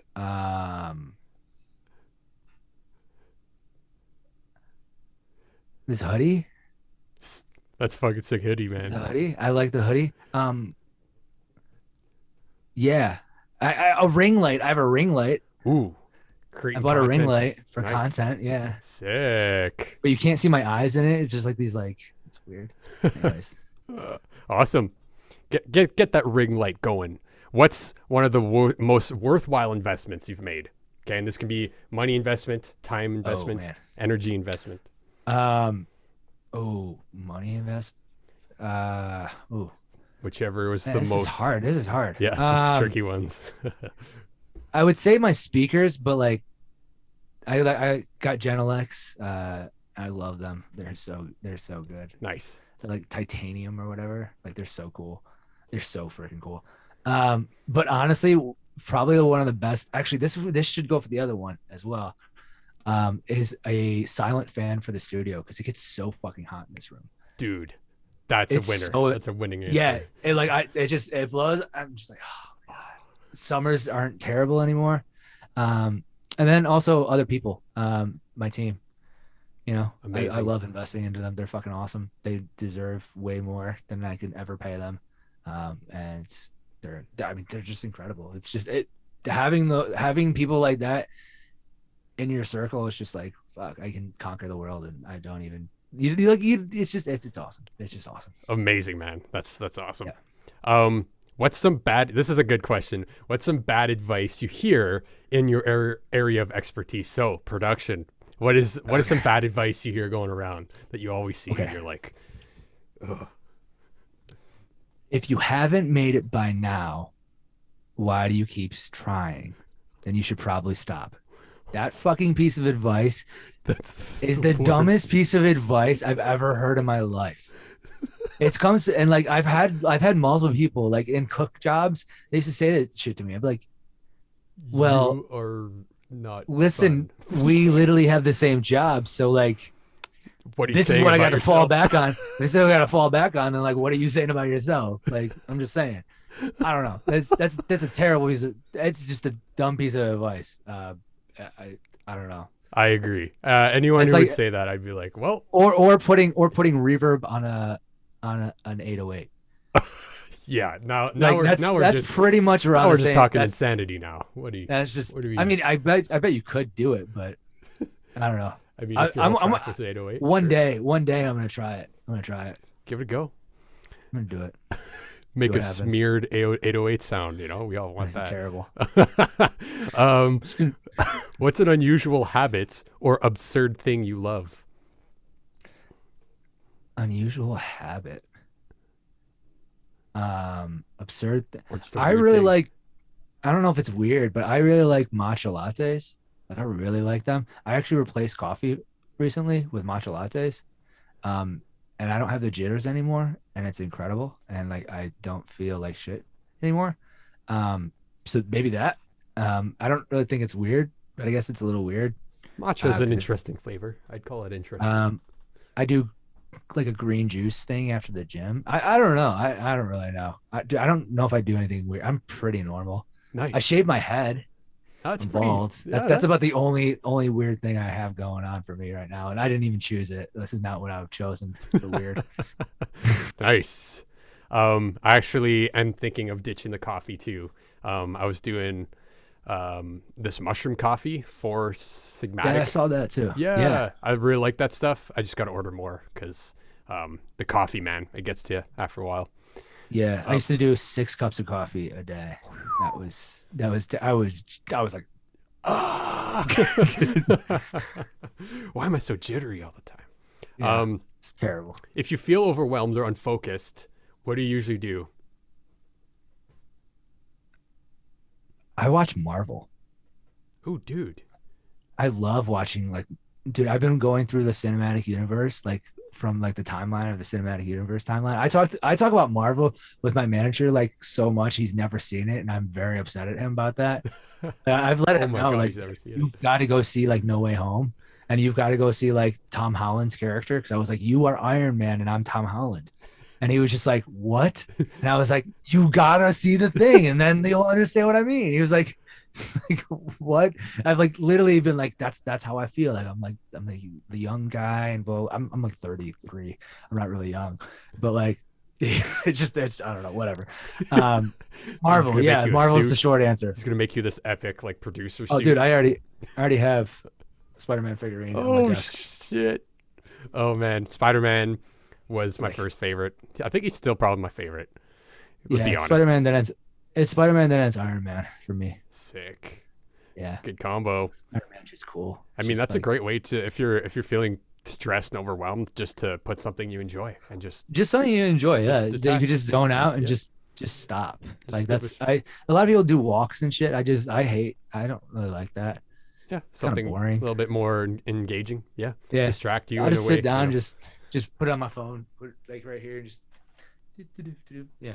Nice, I don't know. solid. Sometimes maybe one day I'll do like a walk as well. I don't know.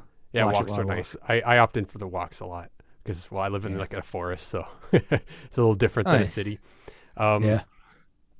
what do you know now that you wish you knew when you started? And we already talked about the whole like Everything. the deep stuff, but just everything, Yeah. just Everything. everything. No, I honestly I don't wish you know what actually if I'm looking at it, I wish I knew how to treat people better.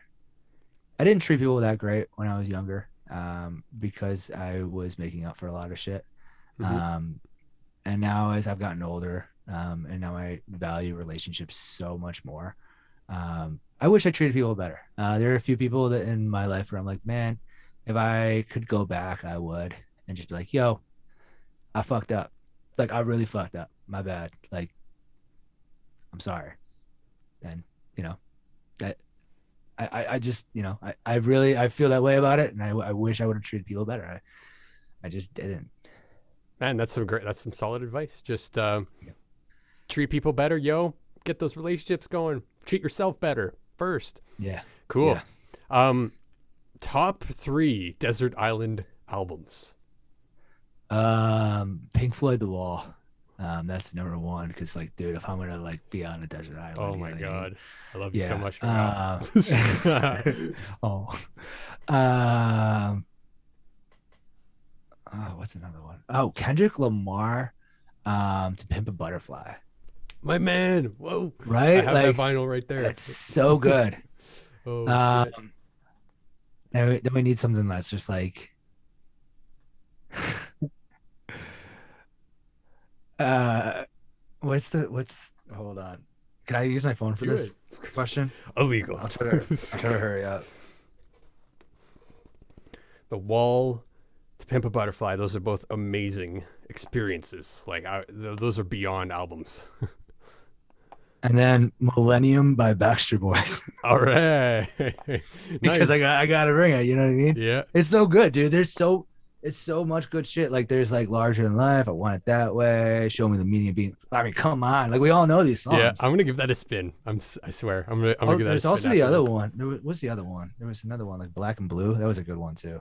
The Call. Yeah, The Call. Oh, Call it Saint Mountain or whatever. Nice. So The Wall, Pimp a Butterfly, Millennium. Is that what it was? Or Third Black and one? Blue. Whatever the one you just said. Go check those out if you haven't Yeah, heard I don't them, know which please. Or O Town, the first O Town album. I don't know. I'm pick something just for when you're like, ah, random. cool. I need something weird. Yeah, I need something out there. Even though you're listening to Pink Floyd. Yeah, right? even though that's pretty out there. It's, Yeah. well, geez, The Wall. Come on. Yeah. Yeah, last question here. If you could send a text message to everyone on Earth in a language they would understand and they just get it instantly right now, what would you send? What would it be?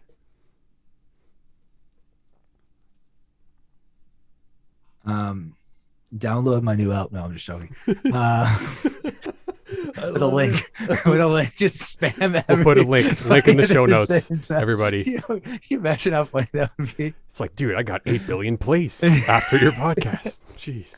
It's just, Oh my god. It would just be hilarious. No, because like most people would just like, what the fuck?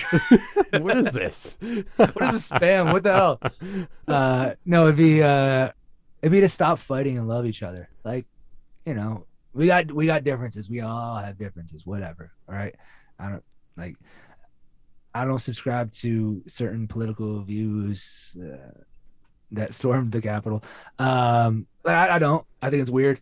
But like I'm not gonna hate somebody for it. Like maybe for storming the Capitol, I'll be like, yo, that's a bad idea. It's a terrible decision. But like,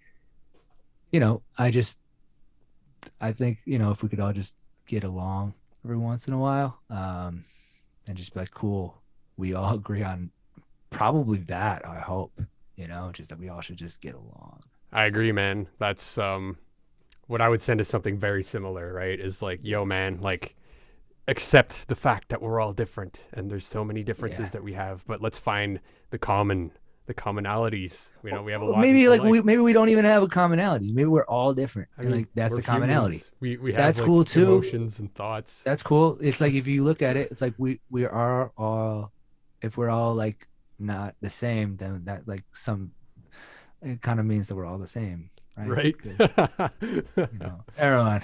Awesome. Okay, cool. Well, uh, that's all the questions I had, man. I just wanted, is there anywhere where people can find you or what you're up to right now or like Yeah. your show? www.producedbyadamc.com, or literally just anything produced by Adam C. And yeah, if you reach out, I'll say what's up. So reach out. Let's talk about music or whatever. I'm down to talk about anything but the Backstreet Boys. I'm just joking. Not Oh, allowed. I definitely want to talk enough about the Backstreet them. Boys. We're gonna tag them.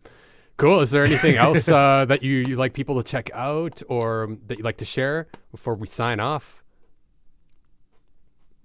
No, I don't know. I don't have anything. Cool, man. The Backstreet Boys. Go check out the Backstreet Boys. Backstreet Tell me Boys. what you think. Sponsored O by Town. Go check out O Town. O Town never got the love that they were supposed to get. You know what I mean? They were great. Like I don't, cause I want it all or nothing. Like that was a great song. What the hell? I don't know. All right. Sick. Okay. Well, we're going to go check out some Backstreet All right. Boys listening party happening live stream. Just kidding, And everyone. O Town. This was awesome.